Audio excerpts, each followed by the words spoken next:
ঈদের আগে যখন গরুর গোস্ত রান্না করতে বলি, মা, অনেকদিন হয়েছে গরুর গোস্ত খাই না। আজকে একটু গরুর গোস্ত রান্নবো না, অনেক গরুর গোস্ত খাইতে মন চাইতাছে। এত গোস্ত মুস্ত রানতে পারবো না, যেটা আছে ওইটা দিয়ে খা। আর যদি এগুলা দিয়ে না খাইতে মন চায় তাহলে তোর ভাত খাওয়া লাগতো না। ঈদের দিন। মা, আজকে তো ঈদের দিন, আজকে কি রাঁধছো?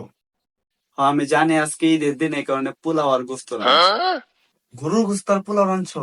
তাতেই দাও, আমার অনেক খিদা লাগছে মা, তাতেই দাও। ঈদের এক সপ্তাহ পরে। মা, কি রাঁধছো? খিদা লাগছে, বাদ দাও।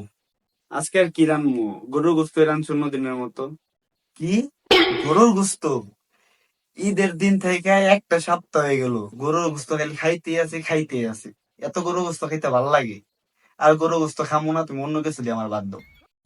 কি, গরুর গোস্ত খাইবা না তুমি? গরুর গোস্ত তো অন্য সময় খুঁজো পাও না, এখন পাইতাছো, ভাল লাগতাছে না না?